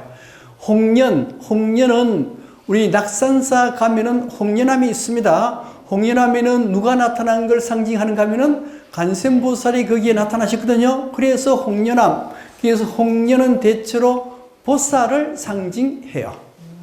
그 다음에 백년은 연꽃 중에 최고의 연꽃은 흰 연꽃 백년이 되는데 그걸 푼타리카라 하고 이걸 부처의 상징으로 봐요. 그래서 이 푼타리카 백년을 연꽃 중에 최고의 연꽃. 그러니까 여기에 분은 바로 푼타리카의 분에서 나왔다는 건데 바로 석가모니를 의미해요. 황은 각황, 깨달음의 황제. 그래서 깨달음의 황제 누굽니까? 석가모니. 깨달음의 황제인 석가모니가 계시는 곳. 그래서 원래 이 선덕여왕을 위해서 만들었죠. 선덕여왕을 위해서 만들었는데 선덕여왕은 정발왕의 아들은 아니지만 딸이 자랑이죠. 그래서 아마도 이 분황사 내용이 석존이 계시는 곳과 같은 것으로도 해석이 된다라고 보는 겁니다. 그 다음에 선덕여왕 시대가 어땠느냐 하는 건데 선덕여왕은 신라에서 최초로 여자로서 왕이 됐습니다. 27대 여왕이었죠. 근데 여자가 왕위에 오르니까 고구려와 백제가 굉장히 좀 무시해요. 무시해서 이 고구려와 백제가 신라를 쳐들어오기 시작합니다. 백제가 쳐들어와서 독산성과 대야성을 함락하고 고구려가 칠중성과 당성을 공격해서 함락시킵니다. 그 전까지 진평 때까지는 신라가 가장 강력한 나라였는데 그만 이때부터 외국이 자꾸 백제와 고구려가 침략해 들어와요. 동시에 당나라 당태종이 뭐라고 얘기하는가 하면은 너희 신라는 여자를 왕위에 올라서 왕위에 오르게 되어서 덕은 있을지 모르나 건의가 없다. 그래서 나라가 혼란스러워질 것이니 내가 친척한 사람을 보내겠다. 그 사람을 왕으로 세워라. 이렇게 얘기한 거예요. 그러니까 이 신라로 봐서는 여기 자꾸 침략해 들어오고 강대국인 당나라가 여자왕 됐다고 자꾸 문제를 삼아요. 그러니까 야 이거 안 되겠다. 이렇게 있다가는 큰일 나겠다. 그래서 어떻게 해요? 어떻게 하는가 하면은 이 모든 문제가 여왕의 건의 부족으로 봤던 거거든요. 그러니까 건의를 있게 만들자. 이걸 상징 조작을 통해서 여왕의 건의가 있다고 만들자 해서 내면적과 현실적으로 두 개로 나눠지는데 내면적으로는 이 선덕여왕이 무지무지하게 똑똑하다를 얘기해요. 그걸 좀 만들자. 그 다음에 외면적으로는 선덕여왕이 비록 여왕이지만은 남자왕이 하지도 못하는 황룡사 구천탑 이런 것도 막 세웠다. 이걸 좀 내세워서 여왕의 건의를 살려주자. 이렇게 하는 거예요. 그래서 먼저 처음 나온 게 뭔가 하면요. 직위삼사라는 게 나옵니다. 경주 사람들은 직위삼사 다 알아요. 이게 무슨 뜻인가 하면은 기미, 징조, 이 징조지, 징조. 기미를 안 세 가지 일입니다. 먼저 첫 번째가 뭔가 하면 당나라 태종이 모란꽃씨를 보내왔어요. 보내오면서 병풍도 같이 보내왔습니다. 그런데 선덕여왕이 그 꽃씨를 딱 보고 뭐라고 얘기하는가 하면 이 꽃은 향기가 없다 그랬어요. 그래서 실제 모란씨를 땅에 심어서 모란꽃이 피습니다. 모란꽃이 피었는데 냄새를 맡아보니까 향기가 있어요 없어요? 있어요. 있는데 상문사가 그리 썼지 없다고 썼지 실제 냄새가 있다라고 하더라고요. 이게요. 일단 그래서 선덕여왕한테 물었습니다. 모란꽃이 왜 향기가 없다라는 걸 알았습니까? 그러니까 뭐라고 얘기하는가 하면은 병풍을 잘 봐라. 병풍을 보게 되면은 거기에 모란 꽃이 그려져 있지만은 나비와 꽃이 없다. 나비와 꽃이 없다라 하는 것은 모란 꽃의 향기가 없다는 걸 의미하는 것이다. 이렇게 얘기를 하더라고요. 그래서 그래서 알았다. 이렇게 얘기하는 겁니다. 두 번째는 뭔가 하면 역은곡의 병사 문제입니다. 역은곡의 병사 문제인데 이것은 영묘사인데 영묘사가 도대체 어디인가 하는 문제입니다. 원래 경계에서 맨 처음 세워진 절은 뭐예요? 흑륜사인데 흑륜사가 있었던 위치는 시애플스터미널 옆에 경주공고에 흑륜사가 있었는데 지금의 흑륜사는 어디에 있는가 하면 조금 더 옆에 있죠. 옆에 있는데 그게 흑륜사라고 적혀 있는데 이게 그거 가면 이런 탑이 있어요. 탑이 있는데 이 흑륜사가 있었던 자리가 아마도 영묘사일 거라고 추정을 해요. 근데 이 영묘사에는 옥문지라고 하는 이 조그만 연못이 있었어요. 연못이 있었는데 여름도 아닌 겨울철에 개구리가 막 울어요. 개구리가 막 우니까 병사가 그걸 선덕 여왕한테 보고를 했습니다. 보고를 하니까 선덕 여왕이 뭐라고 하는가 하면은 서쪽에 근천 쪽으로 가면 역은곡이 있으니 그 역은곡에 백제의 군사들이 잠복해 있을 것이다. 빨리 가서 그 군사들을 잡아와라. 그래서 필탄 등등이 날쌘 말을 타고 가서 병사 500명을 처단했어요. 그리고 난 뒤에 선덕 여왕한테 물었습니다. 여왕님께서는 어떻게 해서 역은곡에 병사가 500명이 있는 것을 알았습니까? 라고 물었습니다. 물으니까 뭐라고 얘기하는가 하면은 여기에 영묘사의 옥문지라 하는 것은 바로 여성의 성기를 의미하고 여성의 성기는 힙니까? 잘 모르겠는데 하여튼 희다 그랬어요. 흰 것은 서쪽이다 그랬어요. 서쪽인데 서쪽의 여성의 성기와 닮은 곳은 바로 역은곡이다라는 거예요. 그래서 역은곡이고 또 하나 옥문지에 개구리가 막 울고 있는데 개구리가 우는 모습을 잘 보면 핏대를 올리고 있는 거예요. 이게. 그 핏대 올리고 있는 그 모습이 병사의 모습이라는 거예요. 이제 다 됐죠? 병사가 어디요? 서쪽에 역은곡에 숨어 있답니다. 그래서 잡아온 거거든요. 잡아왔는데 이게 역은곡이죠, 그죠? 다 아시죠? 역은곡이요. 역은곡인데 역은곡 밑에 뭐가 있는가 하면 실제 샘이 있어요. 샘이 있는데 여기 샘에 가가지고 누군가 막대기를 막 샘을 휘저으면은 이 근방에 있는 여자들이 바람이 난다는 겁니다. 그래서 역은곡을 막아놨어요, 지금. 막아놨어. 또 농담을 한마디 더 하면은 낭산 아시죠? 낭산을 이리매라 그러는데 그 이리매는 여성의 성기에 해당이 돼요. 성기 부분의 어떤 부분을 이리매라 그래요. 그래서 그 낭산에 올라가서 선덕 여왕의 무덤을 자꾸 쓰다듬으면은 경주 여자들이 바람이 납니다. 그래서 전에는 저도 한번 이렇게 쓰다듬어 봤는데 우리 집사람이 경주로 이사 온 뒤에는 절대로 쓰다듬지 않습니다.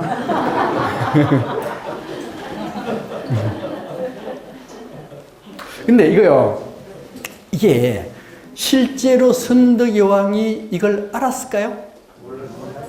알 리가 없죠. 알 리가 없는데 이때 이런 걸 만들어서 백성들한테 퍼뜨려요. 퍼뜨리면 그때 사람들은 다 믿게 되죠. 믿게 되면 이야 우리 선덕 여왕 정말로 똑똑하네. 이게 된다고 이게. 그렇게 하기 쓰리 한 거 이게. 자 그다음에 이제 선덕 여왕이 아프지도 않은데 뭐라고 얘기하는가 하면 내가 모월 모일에 죽을 것이니 도리천에 묻어달라 그랬어요. 그래서 사람들이 도리천이 어딘지 모르거든요. 그래서 물어봤습니다. 도리천이 어딥니까? 물으니까 낭산이다 그랬어요. 그래서 낭산에 선덕 여왕의 무덤을 썼습니다. 그래서 이 말 때문에 여기 낭산에 있는 이 무덤이 선덕유황의 무덤으로 확정되는 거예요, 이게. 그래서 자, 여기에 무덤을 쓰고 난 뒤에 문무왕 때 여기에 뭐가 세워지는가 하면 사천왕사가 세워집니다. 사천왕사가 세워지는데 이 사천왕사는 원래 뭐를 상징하는가 하는 문제인데, 자, 우리 불교의 우주관, 수미산 우주관이라는 게 있어요. 수미산 우주관. 자, 여기에 수미산이 이렇게 있는데 사람들은 어디에 사는가 하면 남선부주에 삽니다. 이 남선부주 여기서 사는데 우리 여기는 부처님이 여기 계시거든요. 그래서 부처님을 만나기 위해서 738에 7개의 산맥과 8개의 바다를 건너서 수미산 언저리에 도착을 해요. 수미산 언저리에 도착을 해가지고 이 위에 여기에 산 중턱에 수미산 산 중턱에 사천왕 네 분의 천왕이 산을 지켜요. 하늘을 지켜요. 한 분당 8개의 하늘을 지킵니다. 이게 전부 다 하늘이 몇 개요? 32천. 32천에 이 위에 뭐가 있는가 하면 제석천이 있어요. 제석천까지 합치면 몇 개요? 33천. 33천이 바로 뭘 의미하는가 하면 도리천을 의미해요. 그러니까 여기에 산 중턱에 여기 중턱에 사천왕이 사천왕천이 있으니까 이 위는 뭐가 돼요? 이 위는 도리천이 되는 거예요. 선덕여왕이 이렇게 선견지병이 있었다 이렇게 얘기입니다. 자, 그럼 이제 분황사 연역입니다. 분황사 연역인데요. 분황사는 언제 세워지는가 하면은 여기에 선덕여왕 3년인 634년에 여기에 그 분황사가 세워져요. 여기에 자장가 원효스님이 여기 분황사에 계셨습니다. 계시고 그 다음에 또 하나 경덕왕 때 경덕왕 14년인 755년에 강고네말이라는 사람이 이만큼의 30만 근의 청동을 가지고 약사 열애를 크게 만들었어요. 크게 만들고 난 뒤에 고려시대의 원효는 신라시대 파괴승이었죠. 여섯공주하고 결혼했으니까 스님에서 파괴됐잖아요. 그죠? 그래서 신라시대 때는 그게 인기가 없었습니다. 메이저가 아니었어요. 근데 이제 고려시대 오면은 화정국 이제 굉장히 받들어가지고 화정국사로 추정을 시호를 내려요. 이때 언제 숙종 때. 그리고 난 조금 지난 뒤에 화정국사 비가 건립이 됩니다. 비가 건립이 되고 그 다음에 몽골 침략 때 분황사가 다 불타버려요. 다 불탑니다. 불타고 난 뒤에 조선조 때 또 임진왜란 정유질환 때 모든 게 타고 난 뒤에 1915년도에 분황사 석탑 수리가 되면서 현재 상태로 유지가 된 겁니다. 됐는데요. 다시 이걸 요약해서 말씀드리게 되면은 원래 경주에는 칠처가람이라는 게 있었어요. 칠처가람인데 흥윤사, 분황사, 황윤사 등등 7곳이 있었는데 여기에 칠처 7곳에 과거 칠불이 이미 여기에 계셨다 이런 얘기요. 그러니까 이 뜻은 무슨 소리인가 하면 석가모니 부처 이전에 6불이 있었어요. 석가모니까지 해서 7불입니다. 석가모니까지 포함해서 7분의 부처가 계시는데 이 7분의 부처가 이미 어디에? 경주에 계셨다는 얘기요. 이 뜻은 무슨 소린가 하면은 석가모니 이전에 이미 경주는 불국토였다 그런 뜻입니다. 불국토였는데 여기 불국토에 여기 분황사도 칠처가람선에 속하고 과거 부처 중에 마지막 6번째 과거불이 가섭이거든요. 가섭이 어디에 있는가 하면 황룡사지에 계셨습니다. 이렇게 상무유사에 나와요. 그 다음에 가람 형태, 분황사의 첫 번째 가람 형태는 뭐가 되는가 하면은 여기에 금당이 3개, 중금당, 서금당, 동금당의 석탑 하나, 이런 형태였어요. 이런 형태인데 이게 원래 어디의 스타일인가 하면은 고구려의 스타일이에요.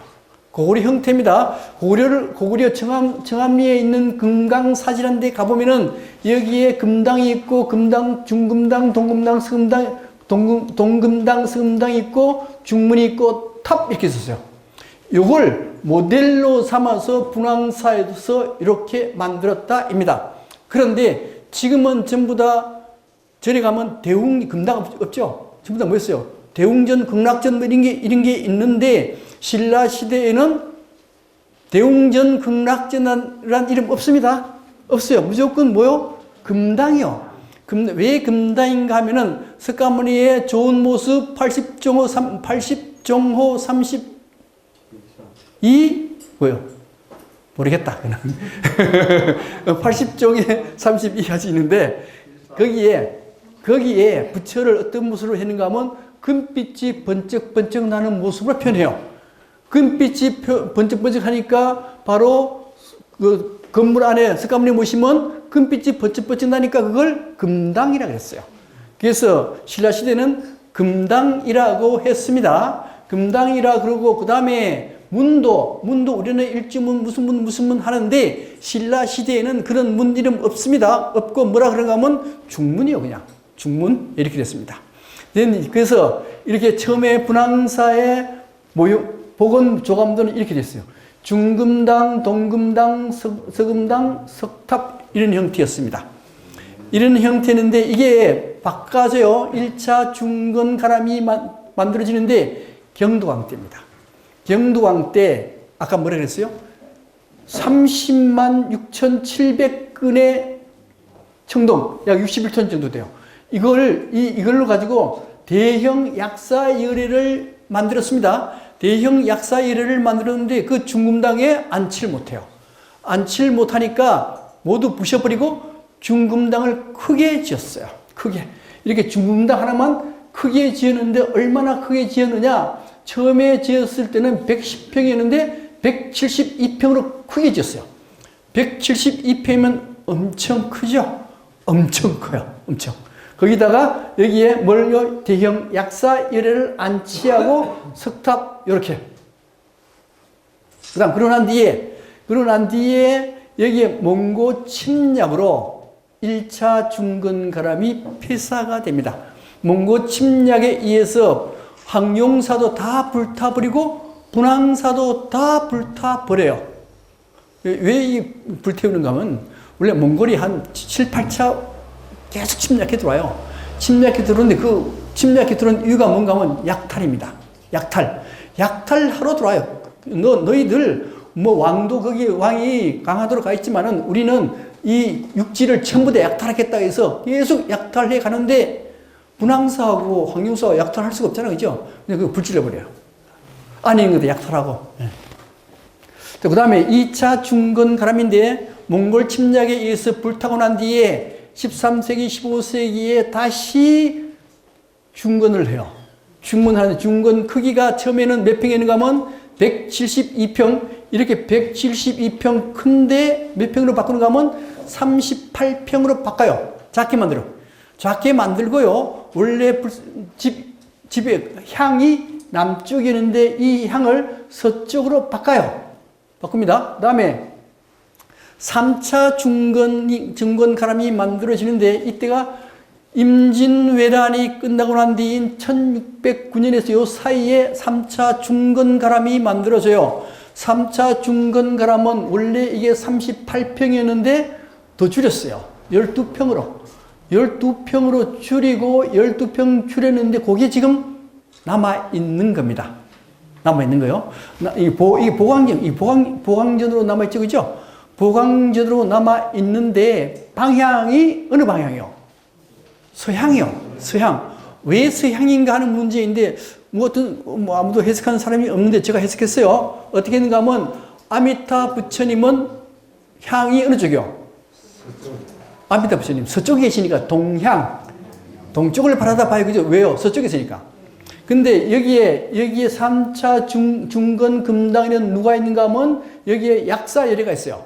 청동 약사열애가 있는데 약사열애가 있는 세계는 동방유류강 세계입니다. 동방유류강 세계니까 약사열애가 동쪽에 계시니까 어느 쪽을 바라봐야겠어요?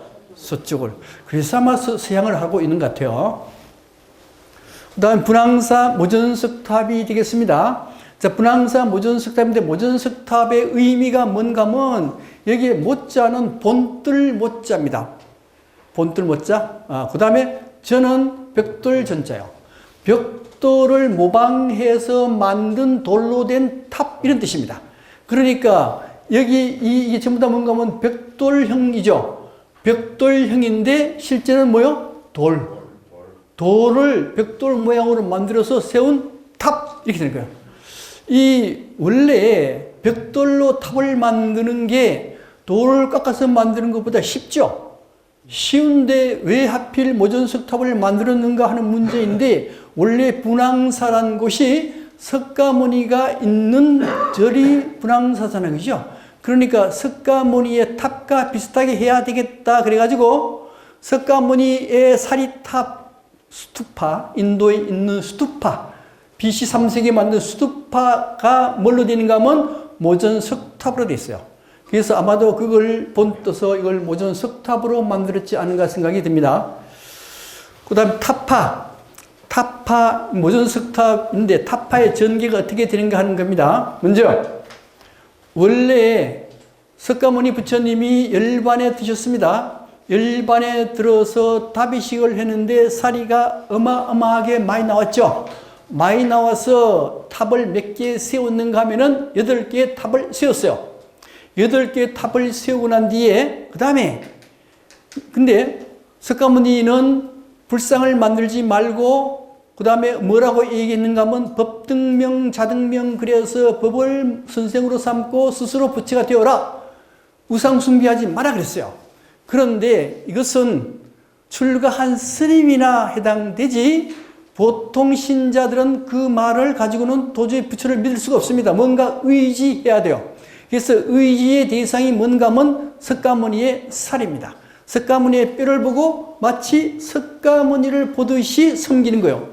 그래서 사리신앙은 석가모니가 돌아가시자마자 사리신앙이 생겼습니다.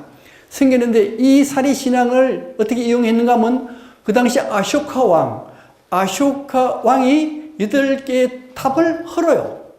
헐어서 사리를 세계 방방곡곡으로 보냅니다. 사리를 세계 방방곡곡으로 보낸다는 의미는 석가모니를 세계 방방곡곡으로 보낸다는 의미와 같거든요. 그래서 아쇼카 왕에 의해서 불법이 세계 방방곡곡으로 전파가 되는 겁니다. 전파가 되는데 그때 인도에 만든 탑 형태가 이런 형태였어요. 스투파라 그래요. 복발형인데 이 복발은 뭔가 하면 주발을 엎어놨다는 뜻입니다. 그런 형태의 탑이 만들어집니다. 이 탑의 형태가 실크로드를 통해서 중국으로 전달이 되어 중국으로 전달되면서 여기에 전탑이 만들어집니다. 이거는 모전석탑이 아니고 전탑, 벽돌탑. 황토가 많거든요. 그래서 벽돌탑으로 만들어져요. 되게 몇 층 탑으로 보입니까? 한 13층 되겠지. 13층이 굉장히 많이 만들어져요. 중국에서. 우리나라에서도 13층 탑이 하나 있어요. 어디 있어요? 정의사지감 13층 탑이 있습니다. 왜 13이라는 숫자를 택했을까 하는 문제입니다. 그래서 아무도 얘기한 사람 없어서 제가 만들었어요. 어떻게 만드는가 하면은 먼저 우리 달이 없어지고 달이 다시 생겨요. 3일월이 생깁니다. 그죠? 달이 없어지고 난 뒤에 3일째 되는 날 달이 처음 생겨요. 처음 생기고 난 뒤에 15일째 달이 보름달이 돼요. 그게 며칠입니까? 그게 13일이요. 13이란 상징의 의미는 다 컸다, 다 완성되었다의 의미가 돼요. 예를 들면은 우리 박혁거 세가 몇 살에 왕위에 올랐어요? 13살. 13살 의미는 실제 13살일 수도 있지만은 다 컸다의 의미를 동시에 내포하고 있습니다. 티베트의 왕들도 거의 다가 13살의 왕위에 올라요. 그래서 13이라 하는 의미는 다 컸다, 다 완성되었다. 그런 의미를 내포하고 있기 때문에 이렇게 13층을 만들게 되는 겁니다. 그 다음에 이 탑이 신라 삼국으로 전달되는데 백제와 신라 중에서 지금까지 남아있는 탑 중에 가장 오래된 탑은 미륵사지 탑이에요. 금산에 있는 미륵사. 미륵사지 금산에 있나? 김제에 있나? 익산. 예, 익산에 있는 이 미륵사지 탑이 가장 오래됐습니다. 한 600년 정도에 만들어졌어요. 그 다음에 신라로 와서는 신라에서 가장 탑이 많이 만들어졌겠지만은 가장 오래된 탑은 분황사의 모전석 탑이 됩니다. 모전석 탑이 되고 나중에 또 탑이 하나 만들어지는데 그 탑이 황룡사 목탑이요. 황룡사 목탑은 불타서 없어져 버리고 지금 남아있는 탑 중에서 가장 오래된 탑은 바로 분황사의 모전석 탑이 되는 겁니다. 자, 그 다음에 신라석 탑이 어떻게 전개되는가 하면 처음에 여기에 이 탑, 분황사의 모전석 탑이 가장 오래된 석탑 형태이고 그 다음에 여기에 이 탑이 무슨 탑이요? 가문사의 3층 석탑이 됩니다. 가문사의 3층 석탑이 되는데 한번 가보셨죠? 다들? 웅장하죠? 석가탑하고 두 개 갖다 놓으면 어떤 게 더 멋있어요? 가문사 탑이 훨씬 더 멋있어요. 왜? 먼저 득실이 크거든. 먼저 이게 아무리 아름답다 하더라도 덩치에 못 따라가요. 그래서 덩치가 크고 그 다음에 비례와 상승함이 굉장히 뛰어나요. 그래서 가문사탑은 정말로 멋있는 탑인데 문제는 이게 언제 만들어지는가 하면 아마도 문무왕 때 만들어져요. 문무왕 때 만들어지는데 누구에 의해서 만들어지는가 하는 건데 아마도 고구려 사람들에 의해서 만들어졌을 것이다라고 추정을 합니다. 왜 그런가 하면은 지금까지 신라 쪽에서는 이렇게 멋있는 탑을 만든 일이 없어요. 그런데 이때 삼국이 통일됐습니다. 삼국이 통일되니까 고구려 사람들은 돌로 성 쌓는 거 잘하잖아요. 그래서 고구려의 기술자를 불러와서 만든 탑이 아마도 가문사의 3층 탑일 것이다라고 추정을 해요. 그래서 이 가문사의 3층 탑이 신라 석탑의 기준이 돼요. 기본이 되고 기준이 됩니다. 기본이 되고 기준이 된다는 의미는 무슨 소린가 하면은 여기에 기단 2층 기단, 1층, 2층 기단에 3층 탑이 되는 거예요. 3층 탑이 되는데 이 석탑의 의미가 도대체 뭔가 하는 건데요. 원래 사람에게는 번뇌와 몸을 가지고 있습니다. 그런데 수행을 해서 깨달았어요. 깨달았다는 의미는 뭐가 없어지는가 하면 사람 중에 번뇌가 없어졌다는 걸 의미해요. 그때 뭘 붙이는가 하면 적자를 붙입니다. 한문에 적자, 고요할 적 이래요. 그래서 적광전, 대적광전 들어보셨죠? 적광전, 대적광전의 의미가 뭔가 하면은 인간에게 번뇌와 육체가 있는데 번뇌가 사라진 상태, 깨달음의 상태를 적으로 하고 그걸 대적광전에 비로자나 부처로 표시를 해요. 자, 그 다음에 나이가 들어서 열반에 들었습니다. 열반에 들면은 신체가 어떻게 돼요? 없어지죠. 그랬을 때 적자 뒤에 멸자를 붙여요. 그럼 뭐가 돼요? 정멸보궁이 돼요. 정멸보궁이 됐다는 얘기는 열반에 들어서 다비식해서 살이만 남았어요. 그래서 정멸보궁에는 뭘 보관해야 되는가 하면은 사리를 보관해야 됩니다. 그래서 정멸보궁에는 불상이 없어요. 근데 사리를 보관해야 되는데 사리 보관하면 그 누가 훔쳐가거든, 그죠? 훔쳐가니까 뒤에다가 감춰요. 그게 정멸보궁. 그럼 정멸보궁하고 여기에 탑하고는 같습니까? 다릅니까? 같아요. 같습니다. 여기 뭘 보관해요? 사리를 보관해요. 사리를 보관하기 때문에 정멸보궁과 같은 전각과 같은 거예요. 그래서 이것은 뭔가 하면 집입니다. 무슨 집인데 3층 집이에요. 3층 집. 예, 그런 의미를 가지고 있습니다. 그런 의미를 가지고 있는데 여기 대체로 집에는 여기는 육체가 없죠. 육체가 없으니까 그림자가 있어요, 없어요? 그림자 없어요. 그래서 뭐라 그래요? 무형탑이라 그래요. 예, 무형탑이래요. 그 다음에 이제 이거 만들려고 하면요 엄청 힘들어요. 왜요? 너무 크니까. 너무 힘드니까 이거 좀 줄이자 해서 만든 게 뭔가 하면 불국사의 석가탑이 되는 겁니다. 그래서 불국사의 석가탑은 더 줄일 것도 없고 더 늘릴 것도 없고 가장 완벽한 아름다움을 가지고 있는 게 불국사의 석가탑이라고 하는 겁니다. 석가탑 마찬가지로 2층 기단에 3층에 상륜부가 있어요. 이게 모든 탑의 기준이 돼요.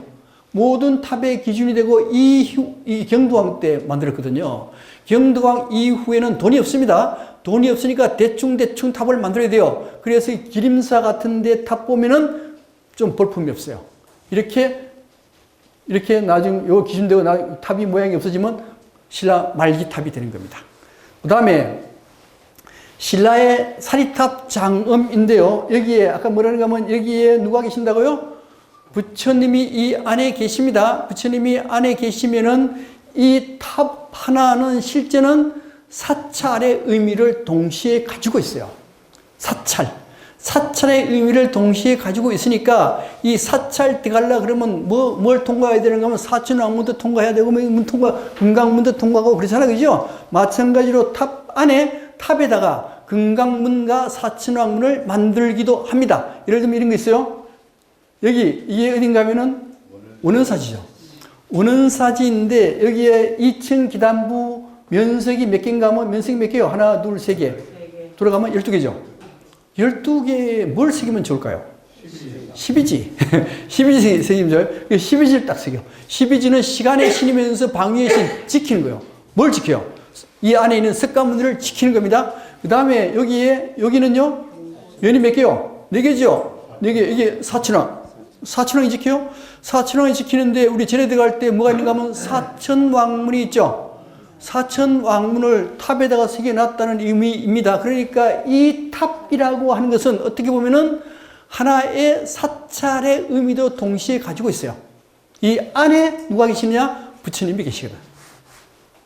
그 다음에 신라석탑의 부조 전개가 됩니다. 먼저 이 분황사의 모전석탑인데 이 모전석탑 보면 여기에 누가 있는가 하면 역사가 2번 있어요. 이걸 무슨 역사를 하는가 하면 금강역사라고 해요.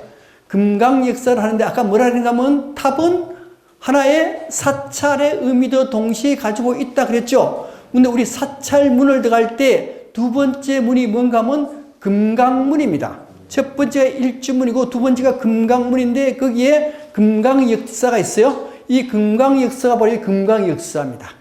그런 의미로 여기에 금강역사를 새겨놨어요. 이게 굉장히 도드라졌죠. 근데 장항리는 어딘가 하면은 불국사에서 토암산 올라가죠. 토암산 올라가서 간포 쪽으로 빠지면은 거기에 왼쪽에 절이 하나 있어요.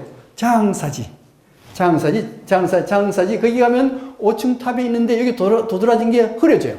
흐려졌다가 나중에 원원사지 왔죠. 원원사지 8세기 중엽 이후 90세기에는 이런 형태의 탑이 나오는데 이 형태의 탑은 어디에 있는가 하면은 양양수초 가면은 진전사라는 데가 있어요.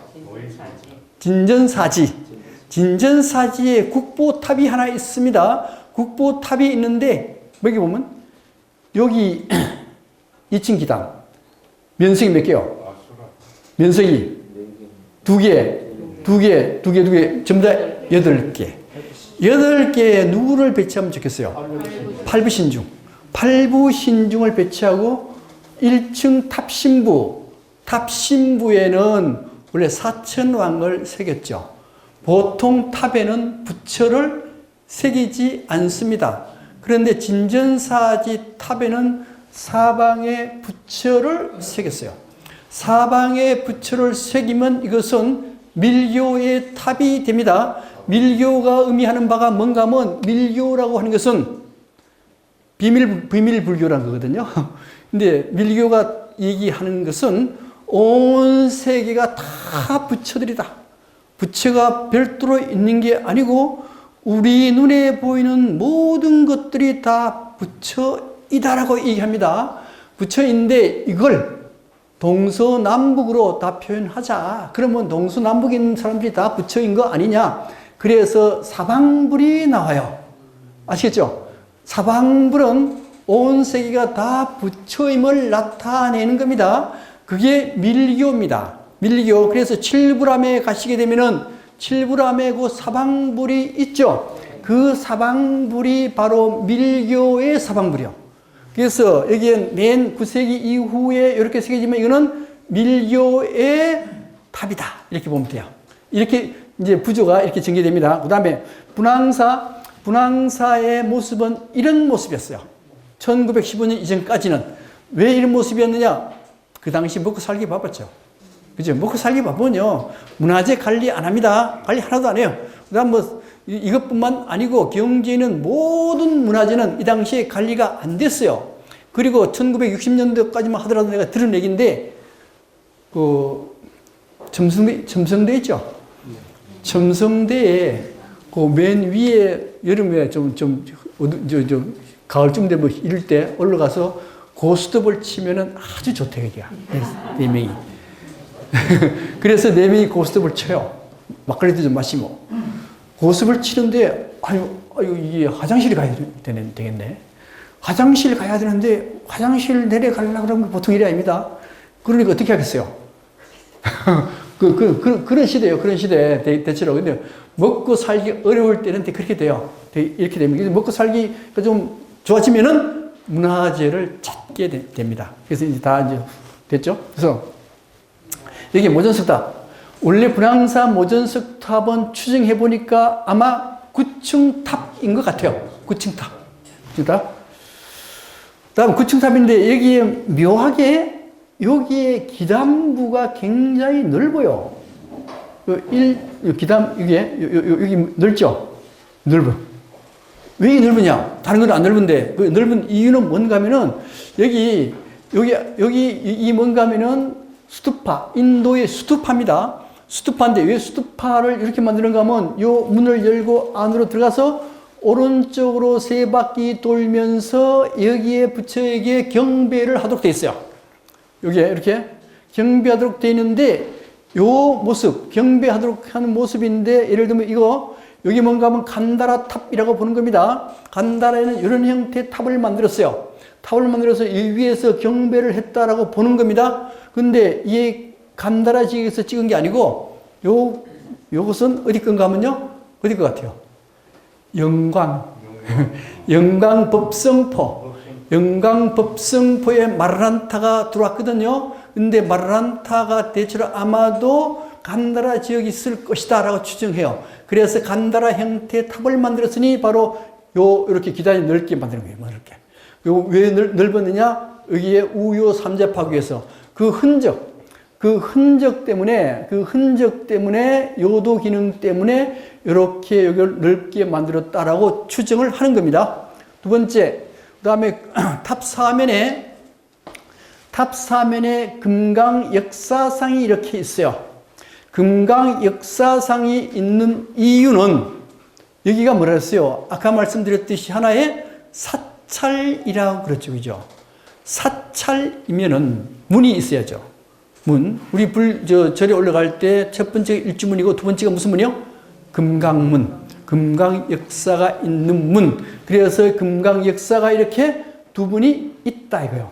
이 금강 역사 네 방향에 다 역사가 있어요. 역사가 있는데 이 금강 역사를 보면은 이거는 어디 역사인가 하면은 석굴암의 금강 역사입니다. 역사인데 금강 역사는 항상 한 분은 입을 열고 한 분은 입을 다물어요. 금강 역사뿐만 아니고 사찰의 모든 기물, 예를 들면 용이라 그러면 용은 두 마리 있으면 용은 한 마리가 입을 열고 한 마리가 입을 다물어요. 그렇게 아니면 용 한 마리는 여의주를 물고 한 마리는 여의주가 없어요. 사자 두 마리가 있다 그러면 사자 두 마리는 한 마리는 입을 열고 한 마리는 입을 닫습니다. 그 다음에 사천왕이 네 분 있죠. 네 분 있으면 두 분은 입을 열고 두 분은 입을 다물어요. 항상 입을 열고 입을 다물도록 되어 있습니다. 그래서 입을 연 것을 뭐라고 하는가 하면은 금강역사라고 해요. 금강역사이고 일명 밀적금강이라고도 합니다. 그 다음에 입을 담은 것은 훔금강역사라 그러는데 일명 나라연금강이라고도 해요. 그럼 아와 훔이라는 게 도대체 뭔가 하는 건데요. 아와 훔이라고 하는 것은 먼저 아자입니다. 아자인데 대승불교에서는 아자가 나오면 모든 걸 부정하는 의미로 쓰여져요. 아미타 부처. 아미타 부처면 이게 미터 측정한다죠. 사람의 목숨을 측정한다가 미타. 아는 측정할 수 없다. 그래서 무량수 이런 뜻을 가지고 있어요. 무량수. 아는 부정의 의미입니다. 아라한. 아라한인데 나한은 공부를 하는 사람. 아 붙으면 공부가 안 하는 사람. 왜요? 공부 끝나가지고. 그래서 아는 부정의 의미를 가지고 있습니다. 부정의 의미. 동시에 아라고 하는 것은 세계 모든 글자에서 아자는 처음을 나타내요. 처음 글자에는 전부 다 아자입니다. 영어도 A, 독일어도 A, 우리말도 일본도 전부 아자부터 시작해요. 그래서 처음이란 뜻도 동시에 가지고 있습니다. 그런데 또 이 우파니샤트에서는 아를 뭐로 보는가 하면 있다란 의미로도 해석을 해요. 그러면 없다와 있다죠? 없다와 있다니까 이거는 뭘 의미하는가 하면 우주 전체를 상징해요. 우주 전체의 상징이니까 이것은 부처의 의미와 같다라고 봐요. 그래서 아는 부처의 의미. 그 다음에 훔이었죠. 훔인데 훔은 맨 끝에 글자가 훔이 돼요. 그래서 해설하는 사람들은 쉽게 이렇게 얘기합니다. 아는 처음이고 훔은 끝이니까 처음부터 끝까지 지킨다라고 해석을 해요. 이것은 굉장히 얕게 해석하는 겁니다. 깊게 해석하려고 그러면 훔은 의미가 뭔가 하면 불어서 끄다의 의미를 가지고 있어요. 불어서 끄다. 그래서 이 문에 금강역사와 금강역사가 있는데 우리 거기 들어갈 때 도둑놈을 지키잖아요. 그죠? 도둑놈. 불교에서 제일 큰 도둑놈이 누군지 아십니까? 번뇌를 어떻게 해야 돼요? 불어서 없앤다. 그 의미요. 그래서 훔은 다시 말씀드리면 훔을 조금 더 길게 하면은 엄마니 반매훔의 약자라고도 얘기를 해요. 엄마니 반매훔의 엄은 우훔 해서 아로부터 시작해요. 그래서 부처님. 많이는 지혜입니다. 지혜, 반매, 자비요. 부처님, 지혜와 자비로 번뇌를 불어서 꺼주세요. 그 의미가 훔이 돼요. 그래서 엄마니 반매 훔이란 주문은 다 아시죠? 그게 굉장히 중요한 진언이에요. 그래서 인도나 어디 가도 무조건 엄마니 반매 훔, 엄마니 반매. 그리고 위덕대, 진각종, 밀교죠. 진각종 그 밀교에는 부처님을 안 모십니다. 부처님을 안 모시고 엄마니 반매 훔을 글자를 부처님 대신에 앉혀놨어요. 또 일본의 밀교에는 엄마니 반매 훔 중에 아자만 부처로 모셔놨어요. 그런 의미. 그래서 훔은 그런 의미를 가지고 있어요. 그래서 절에서 모든 기물, 사자, 용 등등은 입을 벌리고 다물고 있는데 바로 그러한 의미를 내포하고 있는 겁니다. 사명감실, 사자. 네 방면에 사자가 다 있어요. 이 사자죠. 이거는 사자 아니고 물개 같은데요. 이렇게 하는 사람도 있습니다. 물개를 둘 리가 없어요. 둘 리가 없는데 벌써 이게 사자는 크게 두 상징을 가지고 있어요. 예를 들면 동물 중에 가장 싸움 잘하는 게 누굽니까? 사자인데 실제 사자 아니라 하더라고. 호랑이가 싸우면 호랑이 이긴대요. 호랑이가 곰하고 싸우면 곰이 이긴대요. 근데 우리가 알기로는 사자가 동물 중에 최고로 잘 싸우는 동물의 왕이고 인간 중에 최고의 왕 누굽니까? 석가모니이기 때문에 석가모니를 사자로 상징도 해요. 그래서 석가모니 설법을 뭐라고 얘기하는가 하면 사자후를 토한다. 그렇게 얘기하는 이것은 석가모니 꼴 사자 이래 되고 또 하나는 사자가 가장 용맹하기 때문에 지키는 것도 가장 용맹스럽게 지킨다. 그래서 지킬 때 사자가 등장해요. 걔는 원승왕릉이나 흥덕왕릉 앞에 가면 뭐가 있어요?